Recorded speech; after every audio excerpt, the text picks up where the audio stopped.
Pernah nggak sih merasa kalau kerjaan kita di lab mikrobiologi itu perannya kayak kurang terlihat dalam perang melawan resistensi antimikroba? Nah, dalam bahasan kali ini, kita akan bongkar gimana lab Anda itu sebetulnya adalah mesin penggerak utama dari program pengendalian resistensi antimikroba atau yang kita kenal sebagai PPRA di rumah sakit. Kita mulai dari sebuah situasi yang mungkin terasa familiar banget ya. Sebuah studi di salah satu rumah sakit di Indonesia menemukan fakta ini. Dokter seringkali meresepkan antibiotik hanya berdasar pemeriksaan klinis.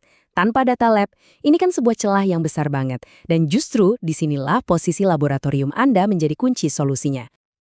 Oke, jadi gimana caranya kita menutup celah itu? Kita akan bedah bareng-bareng dalam 5 area kunci. Mulai dari kita lihat masalahnya di lapangan, terus peran strategis lab itu apa, gimana menjamin mutu hasil, cara pelaporan yang efektif, sampai, yang paling penting, kolaborasi. Yuk, kita mulai.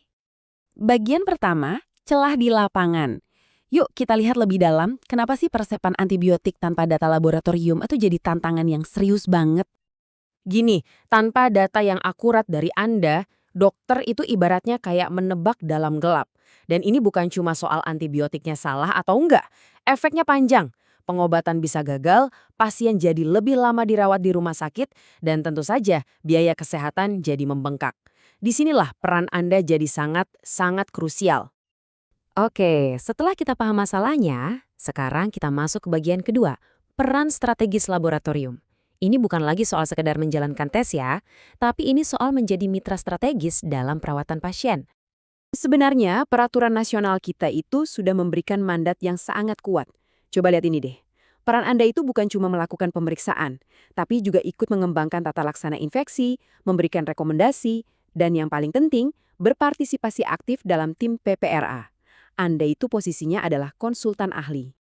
Tentu saja ya, semua peran strategis tadi itu hanya bisa berjalan kalau berdiri di atas satu fondasi yang kokoh, mutu hasil.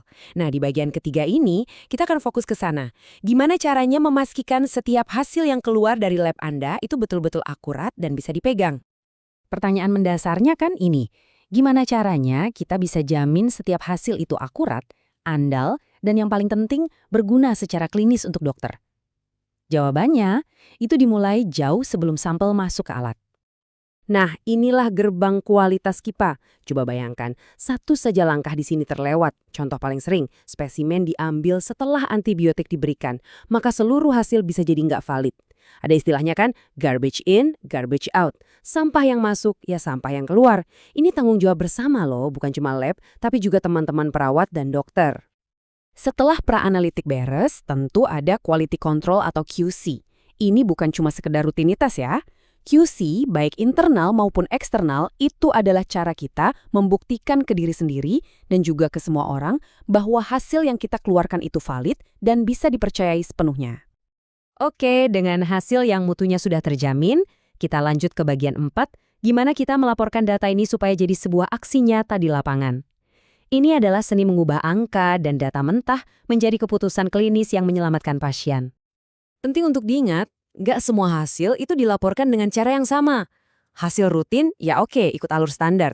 Tapi, begitu Anda menemukan MDRO atau Multi-Drug Resistant Organism, ini adalah alarm darurat. Anda harus segera lapor ke DPJP dan juga tim PPI. Kenapa? Karena kecepatan laporan Anda bisa mencegah penyebaran atau bahkan wabah di rumah sakit. Selain laporan per pasien, Anda juga punya senjata yang luar biasa ampuh, yaitu antibiogram.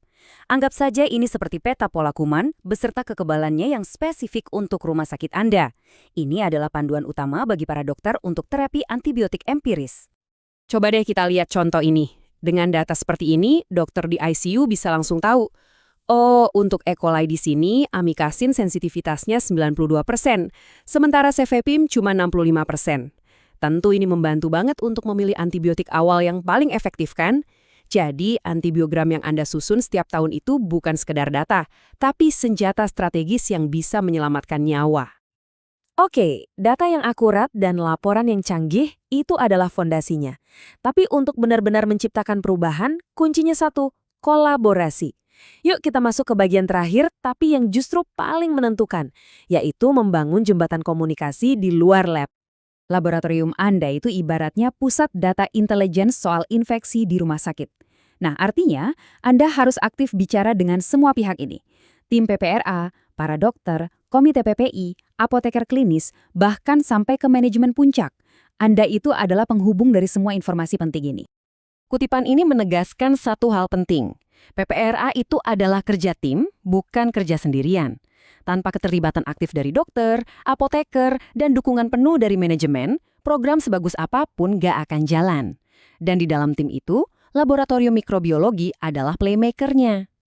Jadi, coba kita tarik benang merahnya. Pekerjaan Anda sehari-hari yang dimulai dari satu sampel kecil itu ternyata dampaknya luar biasa. Langsung ke keselamatan pasien, ke penggunaan antibiotik yang lebih bijak, dan bahkan ikut menentukan keberhasilan akreditasi rumah sakit. Jangan pernah remehkan kekuatan pekerjaan Anda. Sebagai penutup, saya ingin meninggalkan satu pertanyaan untuk kita renungkan bersama. Apakah laboratorium Anda sudah benar-benar menjadi mesin penggerak untuk PPRA di rumah sakit? Dan apa satu langkah kecil saja yang bisa Anda mulai lakukan minggu ini untuk menjadi lebih proaktif sebagai mitra strategis bagi para klinisi?